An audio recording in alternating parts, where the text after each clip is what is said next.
네, 금요기도에 잘 오셨습니다. 한 주간 동안 여기저기서 이 모양 저 모양으로 많이 수고하셨습니다. 그렇죠? 그래도 금요일 저녁에 만나서 말씀을 나누고 또 가지고 나온 기도 제목 가지고 기도하시고 또 주일을 사모하는 마음으로 이렇게 준비하는 그러한 주말 되시기를 바라겠습니다. 예, 마태복음 25장의 말씀 우리가 교독했는데요. 오늘 함께 읽으신 25장 너무나 잘 알고 계시는 말씀인 줄로 알고 있습니다. 하나님 나라에 대해서 세 가지 비유를 예수님이 제자들에게 들려주시는 그러한 장면입니다.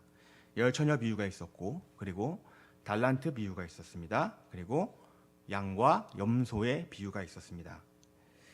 열처녀 비유는 어떤 말씀인가요? 신랑을 맞이하는 열처녀에게 중요한 것이 무엇인가 하는 것을 보여주는 그러한 말씀입니다. 언제 돌아올지 모르는, 언제 그때를 알지 못하는 그 신랑을 맞이하기 위해서 열처녀 중에서 슬기 있는 다섯 처녀는 등을 밝힐 기름을 충분히 준비하고 기다렸습니다. 그러나 미련한 다섯 처녀는 어땠습니까?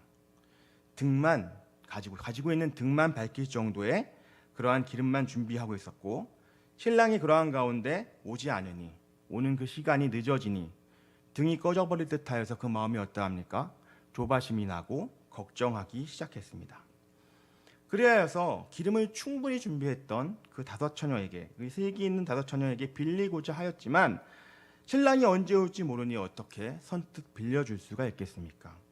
그러하여서 미련한 자들은 서둘러 지금이라도 늦지 않게 빨리 가서 기름을 더 얻어오든지 더 사오든지 하고 자리를 떠났지만 그때 어떻게 되었나요? 신랑이 오지 않았습니까? 신랑이 오니 이 어리석은 다섯 처녀, 미련한 다섯 처녀는 결국 혼인잔치에 참여할 수가 없었다라는 그러한 다 아는 이야기를 제가 주구장창 하고 있는 것이죠. 예? 그러한 이야기입니다. 결국 이 열처녀 비유에서 말하고자 하는 것이 무엇일까요? 주님께서 말하고자 하시는 것, 주님이 언제 오실지 우리는 알지 못하기에 우리는 무엇을 준비해야 된다고요?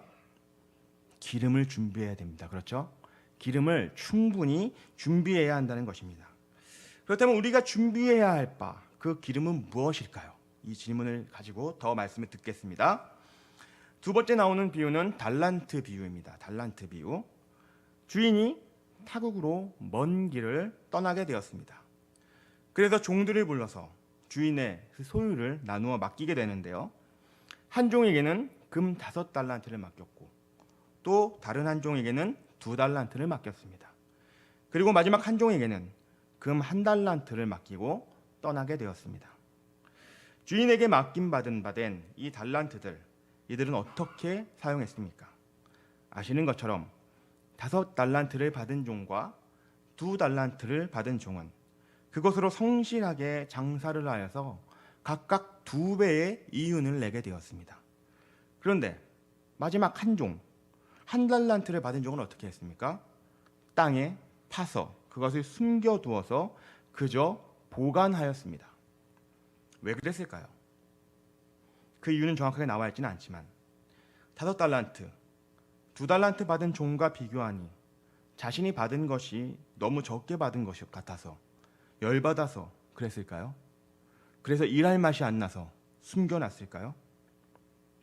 달란트라는 단위는요, 원래 화폐 단위가 아닙니다. 이것은 무게를 재는 단위예요.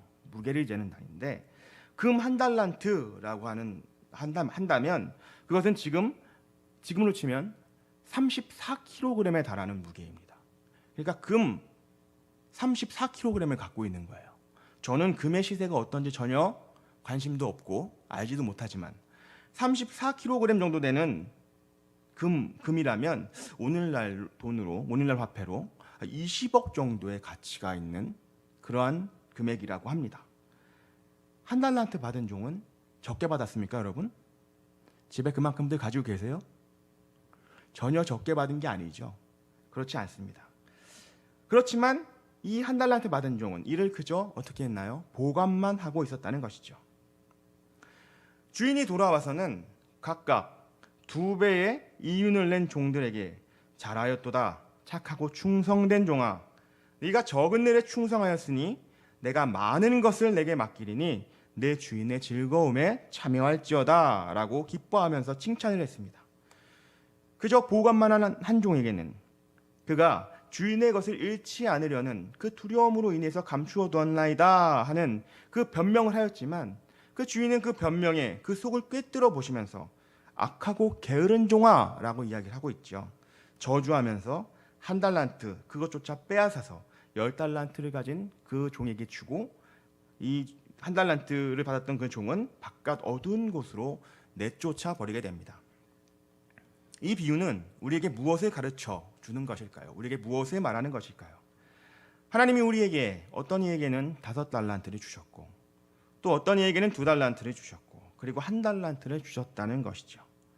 얼마만큼이나 주었냐, 그것이 중요한 것이 아니라, 그렇게 나에게 주어진 그 큰 달란트들을 하나님 나라를 세우고 확장하는 그 일에 사용할 수 있도록 우리는 수고해야 된다, 그렇게 사용해야 된다라는 것을 생각해 볼 수 있습니다. 달란트를 주님 기뻐하시는 일로 잘 사용하는 자들이야말로 바로 앞에서 비유했던 10처녀 비유에서 슬기 있는 5처녀들과 같이 신랑이 오시기까지 준비된 삶을 사는 것이고, 달란트를 묻어두고 있는 자들은 미련한 5처녀, 그들과 같이 기름을 준비하지 못한 자들이다라는 말씀인 것이죠. 자, 그러면 세 번째 비유는 우리가 어떻게 생각해 볼 수 있을까요? 하나님 허락하신 달란트, 주인이 내어준 그 달란트를 우리에게 주어진 은사라고 생각을 해본다면, 그 은사를 어떻게 사용하는 것이 하나님 나라를 5배 확장할 수 있고 2배 확장할 수 있는 것인지를 가르쳐주는 그런 말씀입니다. 인자가 오셔서, 우리 주님이 오셔서 모든 민족을 양과 염소로 구분한다라고 말씀하고 있습니다. 양은 오른편에 있고 염소는 왼편으로 구분하시고, 오른편에 있는 자들에게는 축복하시는데 하나님 나라를 상속받으라 라고 축복을 하시면서 하나님 나라를 그렇게 축복 가운데 상속받을 수 있는 이유에 대해서 설명하시기를, 내가 줄일 때에 너희가 먹을 것을 주었고, 목마를 때에 마시게 하였고, 나그네 되었을 때에 영접하였고, 헐벗었을 때에 옷을 입혔고, 병들었을 때에 돌보았고, 옥에 갇혔을 때에 와서 보았느니라 라고 말씀하고 있습니다. 그러하니 이 오른편에 있던 자들이 어리둥절해서 묻는 것이죠. 주여, 저희가 언제요? 저희가 언제 그렇게 했습니까? 저는 주님을 만난 적이 없는데요. 언제 제가 주님을 위해서 그렇게 대접하였습니까? 라고 묻는 것이죠. 그때 주님의 대답은, 너희가 여기 내 형제 중에서 지극히 작은 자 하나에게 한 것이 곧 누구한테 한 것이에요? 내게 한 것이다. 주님께 한 것이다. 그렇게 말씀하고 있습니다. 반대로 왼편에 있는 자들, 염소로 구분된 자들에게는 뭐라고 하십니까? 영원한 불 속으로 들여보내시면서 그들이 주님을 대접하지 않은 것, 곧 지극히 작은 자들에게 선을 행하지 않은 것으로 인해서 영원한 심판을 받게 됨을 말씀하십니다. 자, 그렇다면 곧 우리에게 주어진 달란트는, 우리에게 허락하신 그 은사는 내가 높아지고 세상에서 나의 꿈을 이루기 위해서 있는 것이 아니라는 것이죠. 나의 집을 넓혀가기 위해서 쓰라고 그렇게 주신 달란트가 아니고, 지극히 작은 자들을 섬기는 것, 그것이 바로 예수님을 섬기는 것이니, 그 일을 통해서 하나님 나라를 세워가라는 그 목적으로 우리에게 주셨다라는 것을 우리가 깨달을 수 있습니다. 다시 한번 정리하자면, 주님 오시기까지 슬기 있는 처녀들처럼 기름을 준비한다라고 하는 것은 주님 주신 달란트를 주님이 기뻐하시는 일에 사용하며 주님이 오시기를 기다리는 것이고, 주님이 기뻐하시는 그 일이라는 것은 지극히 작은 자들을 위해서 섬기는 것이다 라고 우리는 25장의 비유의 말씀들을 정리해 볼 수 있다는 것입니다. 자, 그러고 나서 이제 이러한 25장 이렇게 정리를 했습니다. 이제는 이제 26장의 초반부의 성경 말씀, 다 성경책 가지고 계시죠? 성경책을 펴시고 26장의 말씀을 같이 보면서 좀 더 생각을 해보도록 하겠습니다. 26장의 분위기는 어떠한 분위기로 여겨지시나요? 예수님이 이 비유의 말씀을 하신 후에 정황입니다. 주님은 제자들에게 유월절이 지나면 주님께서 십자가에 못 박히실 것을 말씀하셨습니다. 2절에 있는 말씀이죠. 너희가 아는 바와 같이, 이미 여러 번 말씀하신 거예요. 너희가 아는 바와 같이 이틀이 지나면 유월절이라 인자가 십자가에 못 박히기 위하여 팔리리라 하시더라 라고 말씀하셨습니다. 이 말씀을 하시고 나서 바로 3절에 보니까 때에 맞춰서 대제사장들과 그 일당들, 유대인 기득권자들이 예수님을 잡아 죽일 흉계를 꾸미고 있는 장면이 나옵니다. 혹여 밀란이 일어날까 봐 신중을 기해서 예수님을 십자가에 못 박는 그 작전을 성공하기 위해서 6월절에 그 명절에는 하지 말자, 이러한 이야기들이 뒤숭숭하게 오가고 있는 것이죠. 비유 이후에 이 26장의 초반부는 악인들이 꾀를 도모하는 음습함이 느껴지는 그러한 분위기입니다. 그리고 나서 이어지는 말씀, 예수님이 베다니 나병 환자 시몬의 집에 계실 때에 한 여자가 매우 귀한 향유 한 옥합을 가져와서 식사하시는 예수님의 머리를 부어서 닦아드리는 장면입니다. 난데없이 막 머리에 와서 막 부어드리는 그런 장면이 아니에요. 아마도 주님의 뒤에 싹 와서 머리를 닦아드리는 그 일에 그 비싼 향유를 이 여인이 사용한 것이 아닐까 하는 생각을 해보게 됩니다. 어찌되었든 간에 이러한 장면을 보면서 제자들이 어떻게 해요? 분개하고 있습니다. 이 비싼 향유를 왜 이렇게 허비하느냐라고 그렇게 따지고 있는 것이죠. 비싼 값에 이 향유를 팔아서 얼마나 많은 가난한 사람들을 구제할 수 있을 텐데 이것을 이렇게 허비하느냐라고 말하고 있는 것입니다. 마치 스스로 굉장히 의로운 이유를 들어서 이 여인을 비난하는 것 같지만 그들은 속마음은 뭐예요? 오직 돈이 아까운 것이죠. 예수님은 그러한 이들의 마음을 다 알고 계십니다. 제자들, 특별히 이렇게 비난하였던 자들에 대해서 요한복음 12장에서는 돈괴를 맡은 가룟 유다라고 특정해서 말하고 있습니다. 예수님은 여인을 괴롭게 하지 말라라고 말씀을 하시고, 그리고 이 여자가 예수님께 향유를 부은 이유에 대해서는 예수님의 장례를 위하여 함이다라고 말씀하시면서 이 여자가 행한 일은 복음이 전파되는 하나님 나라가 전해지는 그 어떠한 곳에서도 기억될 일이다라고 말씀을 하고 있습니다. 26장에서 예수님은 여러분들 보시기에 어떠한 분으로 보이십니까? 제자들과 예수님을 따르는 무리들은 여전히 예수님을 하나님 나라를 전하시는 위대한 선지자요, 곧 로마를 무너뜨리고 다윗과 솔로몬의 영광의 이스라엘을 건설하실 분으로 기대하고 있습니다. 그러하니 열심당원에 속한 자들, 로마를 전복하고 이스라엘을 독립하고 싶어하는 이들이 예수님의 제자라고 그렇게 여기며 따라다니면서 예수님 밑에서 한 자리를 나중에 하나 차지하려고 그렇게 생각하고 있고, 가룟 유다와 같은 그러한 자들이 돈꾀를 맞고서 졸졸졸 쫓아다니고 있는 것이죠. 그렇지만 이들의 기대와 달리 예수님이 하신 말씀은 무엇입니까? 시간이 지나면, 유월절이 되면 십자가에서 죽을 것이다 라고 말씀하고 있는 것이죠. 곧 죽임을 당하게 될 것이라는 것입니다.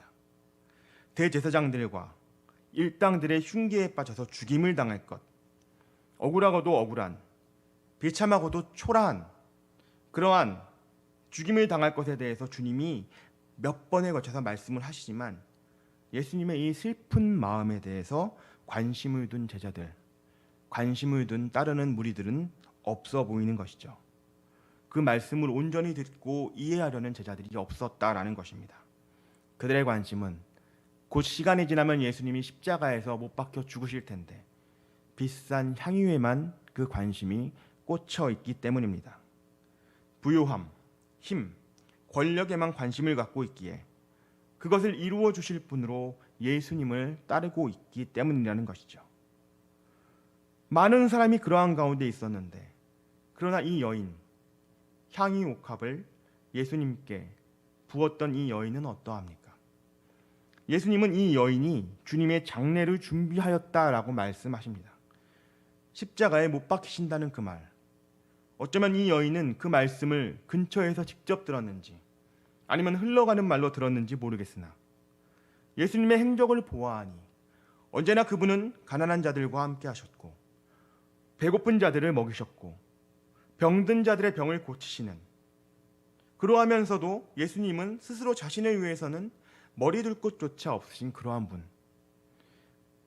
분이 도대체 이 세상 가운데 악한 일을 도모한 것이 전혀 없고 하나님 나라를 가르치고 돌보는 구제하는 그 일에만 그의 삶을 바치고 있는 그분한테 왜 악한 무리들이, 바리새인과 서기관들이, 대제사장들이 보낸 자들에게 모함을 당하고 공격당하실 그 위험한 상황 속에 처해 있음을 이 여인이 보고 있는 것입니다. 그것을 보고 있기에 여인의 눈에는, 이 여인의 마음에는 예수님이 제자들의 시선에서 보는 것처럼 이스라엘을 독립시킬 그러한 분으로 보여지는 것이 아니라 이 여인의 눈에는 예수님이 25장에서 우리가 나누었던 지극히 작은 자로 보여지고 있다는 것이죠. 그렇습니다. 26장의 예수님은 이제 곧 하나님께 드려질 제물 되십니다. 흠없는 어린 양으로 연약하여서 힘껏 반항 한번 하지 못하고 죽게 될 제물이 되실 것이기에 스스로가 참으로 지극히 작은 자가 되시는 것입니다. 25장에서 말씀하셨던 지극히 작은 자에게 한 것이 곧 내게 한 것이다 라는 그 말씀과 같이 예수님은 지극히 작은 자가 되셨고, 그 지극히 작은 자를 섬기는 자는 유대의 종교 지도자들이 아니고 예수님을 따라다니던 제자들도 아니고 추종하던 그러한 무리들도 아니며 오직 비싼 옥합의 향유를 드린 이 여인이다 라고 말씀하고 있는 것이죠. 저와 여러분은 어떠한 기도를 드리고 있습니까? 주님을 보기를, 주님을 만나기를 고대한다면서 그렇게 기도하고 있지는 않으십니까? 어떠한 주님을 보기 원하십니까? 나의 삶을 보다 높은 것으로, 보다 안정적으로 이끌어줄 로마 황제보다 더 힘이 센 하나님 나라의 위대한 권력자인 예수님이 내 삶을 더 풍요롭게 부유하게 이끌어주기를 바라며 기도하고 있지는 않으십니까? 저와 여러분은 오늘도 주님을 만나셨을 줄로 믿습니다. 내 옆에 있는 지극히 작은 자, 성취하는 몸을 이끌며 힘겹게 살아가고 있는 우리의 이웃을 볼 때에 주님을 만난 줄로 우리는 알아야 합니다. 나와 다른 성정을 가져서 나를 불편하게 하는 가족과 친지와 친구와 동료가 있다면 그로 인하여서 불평과 원망하는 마음을 먼저 가질 것이 아니라 그가 바로 지극히 작은 자로 내게 오신 예수님이심을 믿음으로 받을 수 있어야 하겠습니다. 골로새서 4장 23절과 24절의 말씀입니다. 무엇을 하든지 마음을 다하여 주께 하듯 하고 사람에게 하듯 하지 말라. 이는 기업의 상을 주께 받을 줄 아나니 너희는 주 그리스도를 섬기느니라. 자신이 가진 값비싼 옥합을 깨뜨려 가장 연약한 지극히 작은 자를 위해 드렸던 이 여인과 같이 매일의 삶에서 딱딱하고 굳어버린 우리의 마음을 찬양하고 기도하고 예배하는 그 시간으로 통해서 성령께서 우리를 만지셔서 부드럽게 해주시기를, 긍휼의 마음을 품어서 모든 만나는 관계 속에서 우리 주 예수님을 만남으로 여기며, 특별히 다음 주부터는 수요 전도가 우리 교회에서 시작이 되죠. 겸손하게 복음을 들고 나가서 전하며 하나님 나라를 확장하는 일에 저와 여러분에게 허락하신 그 은사들, 그것이 크고 작고와 관계없이 그 은사들을 아낌없이 사용하여 지극히 작은 자들을 일으켜 세울 수 있는 저와 여러분 되시기를 이 시간 간절히 소망합니다. 기도하겠습니다. 사랑해 주님 감사합니다. 주님 앞에 우리가 무엇을 고대하고 기대하며 살아가고 있습니까?